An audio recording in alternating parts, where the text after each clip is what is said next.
Financial Survival Network, helping you survive and thrive in the new economy.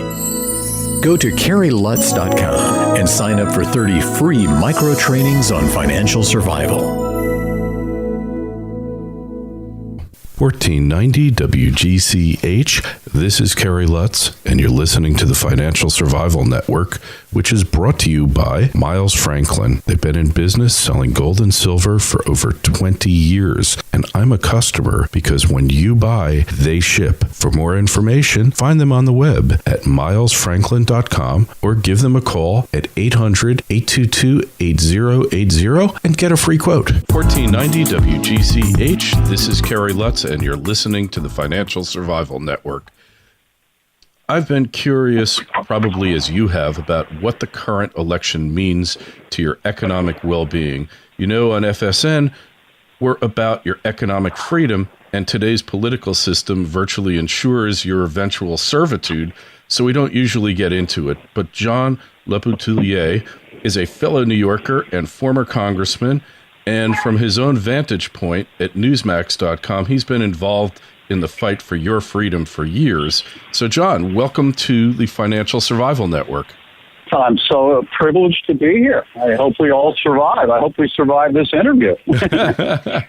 Well, that remains yet to be seen, but we're not hostile. Exactly. We're not hostile interviewers ever. Right. What we're about, what I'm about, and what you want people to hear is ideas, because if there's no debate, then we wind up where we are now, where creeping totalitarianism, loss of economic freedom, because there's never been a debate on the important issues. You know, this season, the political season's intensifying. And what are your feelings about the political campaign, what's going on here, and what difference it's going to make in the final analysis? Well, I think that last Friday, the jobs report, 8.2%, was a deeply distressing turning point in the election, a turning point that's going to, in effect, doom Obama's reelection and propel Romney to be the next president. Because underneath the original number that was the headline, there were other numbers about the previous several months where the Labor Department revised downwards job creation. So it was even a paltrier number than before. And they've been declining since January. Every month, fewer jobs are being created. Consumer confidence has gone down. Home sales, deteriorating manufacturing. GDP has been revised down to 1.5% for the first quarter. Every economic sign is bad. And then you add in the European thing and whether there's a contagion of that will come here. And the Chinese economy is slowing down, and we export a ton of stuff to China. You add the whole thing up, it's a bad, bad picture economically, which impacts the election in November. And if you've ever listened to the Financial Survival Network, first of all, the unemployment numbers are cooked. If you go to shadowstats.com, we're talking about 22 to 3%. If we use the government's U6 numbers, it's around 17%. We've got this permanent underclass of unemployed people who they finish their benefits, then they go onto disability. So effectively, labor force participation rates going way down. Those numbers don't mean anything, but I'll grant you that for the average person who reads a mainstream media publication, they seem to have some significance. And the other thing I would point out is we've never had a recovery. This thing has all been an illusion. It's been papered over by printing money, by all sorts of cooked statistics that the government's been releasing. You know, look at the number of people on food stamps. So when we consider all this stuff and all these negatives on the horizon, what about if Romney becomes the next president? How much can he really do to change the underlying dynamics, which many of us claim point to a global economic depression? Well, the power of the presidency,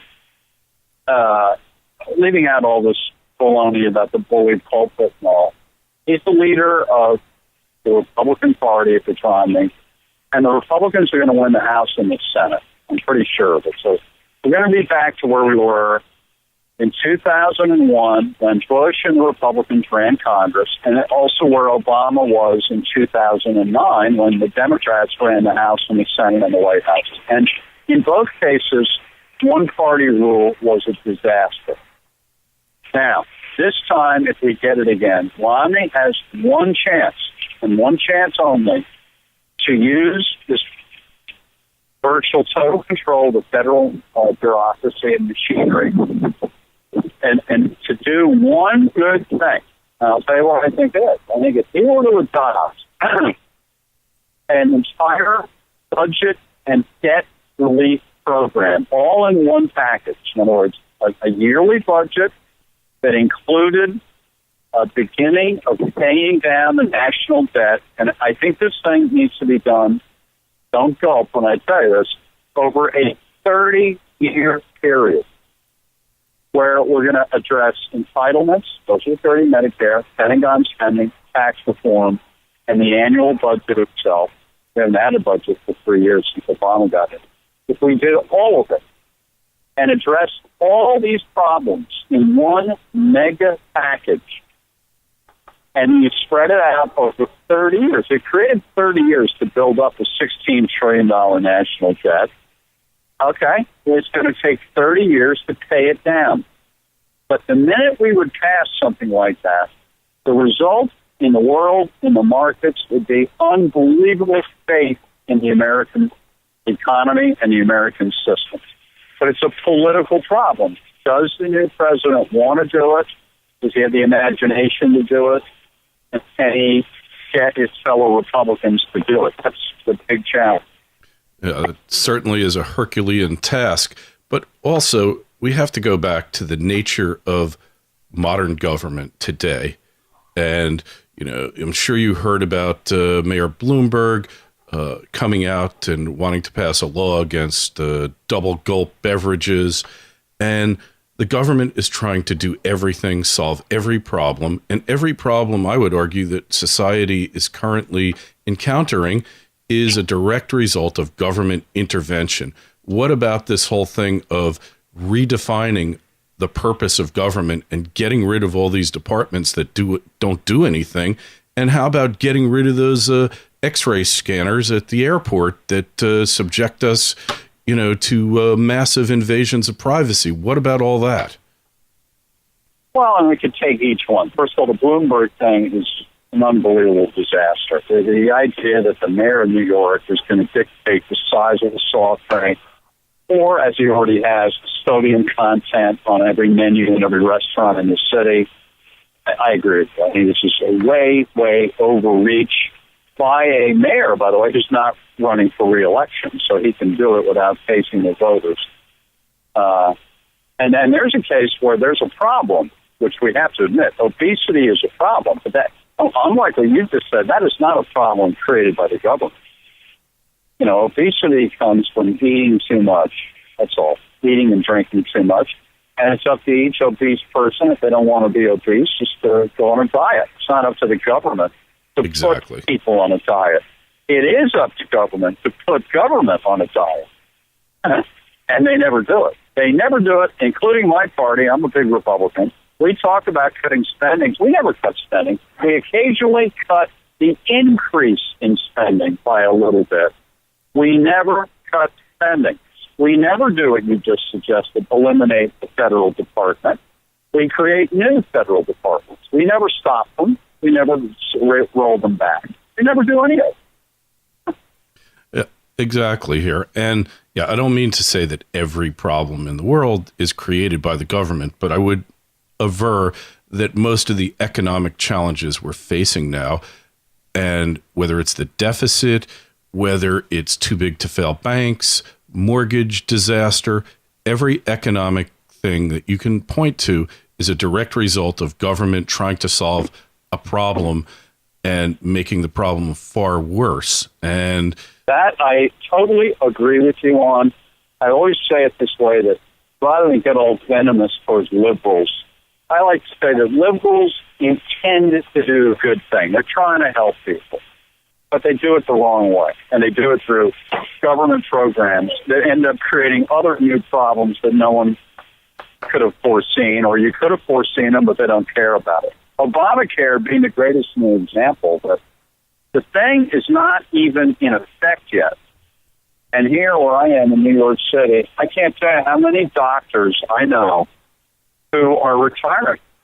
Rather than face up to the bureaucratic constraints that they're going to be put under by Obamacare, computerizing their offices, all this stuff, it costs a lot of money. They just say, to hell with it, I'm retiring. And was this anticipated by the makers of Obamacare? I doubt it. I think they were blind to the effects of government intervention in that industry.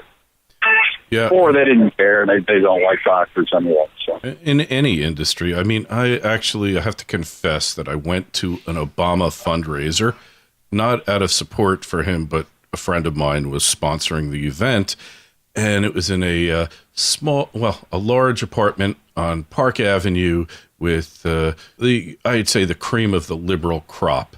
And he was talking about medical care, and he said, there's too many specialists and there's not enough general practitioners. And my friend who sponsored this thing, his wife just happened to be I think she was a cardiac surgeon. And I look at her and she kind of rolls her eyes. And I knew at that point, this guy didn't have a clue, didn't want to know. And I'm tired of all of these politicians on both sides of the aisle thinking that they know what's better. I just want them to get the hell out of my way so I can do what I want to do without hurting others and build wealth and not have to worry about filing a 150-page tax return every year that I don't even understand half of what's in it. And I don't see any hope from either party that this is going to happen. Maybe you're better tied in than I am and you've got an insight. But look, the Republicans take over the House last election cycle. And what do? They do absolutely nothing. They don't cut spending in any way. They don't even make a stand on anything. And well, they did make one stand, which I don't understand why they made the stand. They were elected with the Tea Party oomph in 2010, took over the House, as you said. And the big issue in 2010 was getting rid of Obamacare. That's what the public hated. The Republicans and Tea Party people hated it. So these guys get elected, and what do?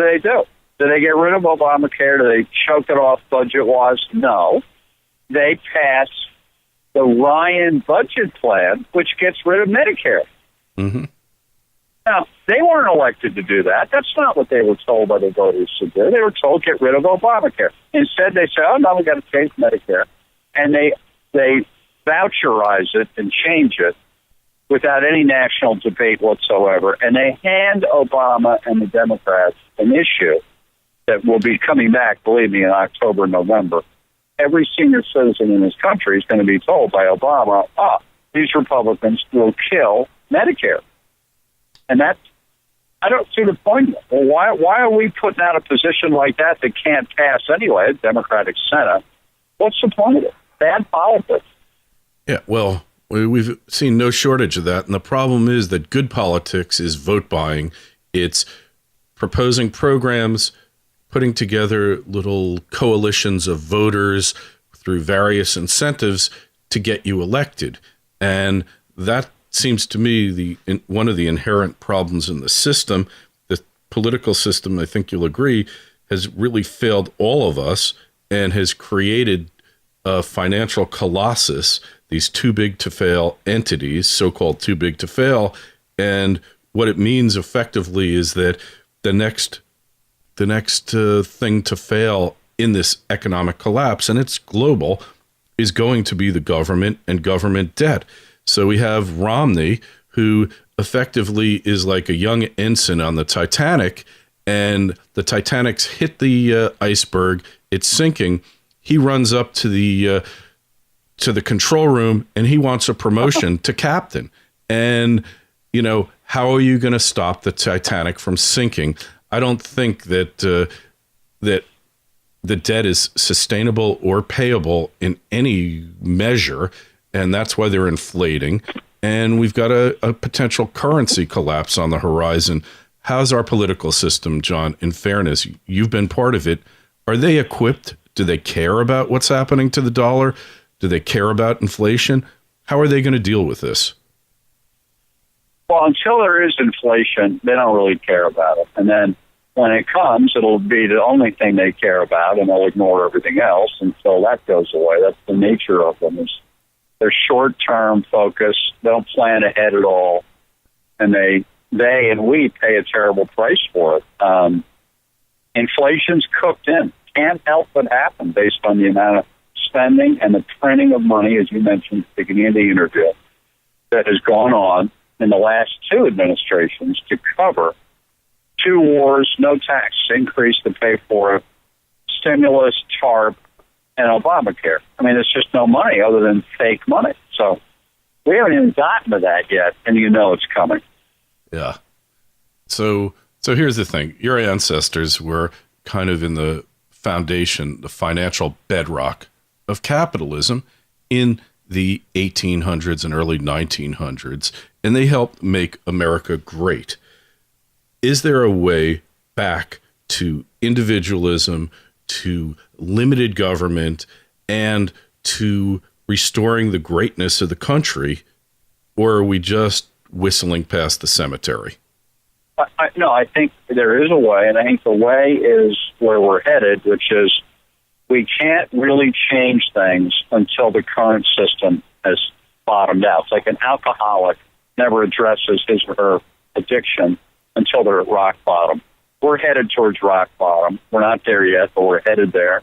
When we get there, enough people, not all, but enough, will realize we got there through what we just talked about, the welfare state, uncontrollable spending, uncontrollable borrowing, uncontrollable printing of paper money. And that's got to stop. And then you can change things when you're at rock bottom because there's no other alternative.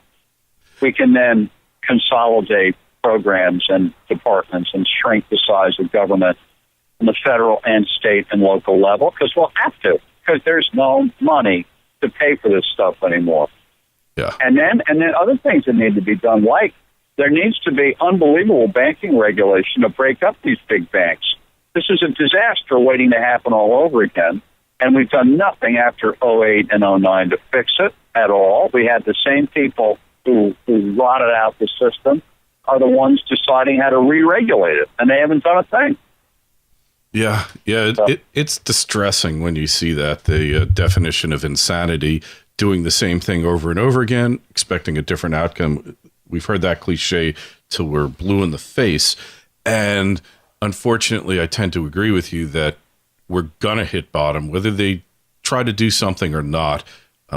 You can't have this enforced austerity like they attempted to do in Europe, because the people are going to revolt, because when those checks stop going out, whether it's government employees or people who are beneficiaries of the welfare system, one way or the other, the day the government goes bust and those checks stop going out is the day all hell breaks loose. And, that's where we're heading. And, God save us. But what about your thoughts about gold and silver, which is something on Financial Survival Network we focus on a lot? Do you think that a gold standard, or at least free money, is a possible way out of this? Well, I'm really not confident to say. My gut says yes, but I really am not really good on economic stuff like that, so I really shouldn't say. I don't know, but I think fair enough. The gold standard's been sitting there as an argument that we've been in sort of a permanent inflationary period since Nixon took us off the gold standard, and maybe we ought to go back to it. There's an argument, because the one thing about wars and about inflation is that they go hand in hand. You can't do a war without inflation unless the public is firmly behind it. And if the government doesn't have the ability to inflate the currency without limits, and then they have to go to taxes new taxes, and borrowing to actually pay for the war real time, then you need a consensus, and you need the people to come together and agree that it's worth spending. It's worth paying those additional taxes and increasing the borrowing to pay for this endeavor. And that's something that the gold standard imposes a discipline, an external discipline, or it can, but as in all systems made by man, it breaks down over time, and that's the unfortunate thing. But hey, John, we really appreciate you joining us here. It's been fun and it's been informative. We don't usually talk to people who are kind of embroiled in the political system, and you're not a what I would call a doctrinaire or dogmatic politician by any stretch. Former politician, reformed politician. So we're grateful to you for being on the Financial Survival Network. We will talk to you again soon. I would love to do it again if we survive. Right, and you have a sense of humor, John, which is also extremely important requirement on Financial Survival Network. All right. You take care. Have a good week. Bye-bye. Bye.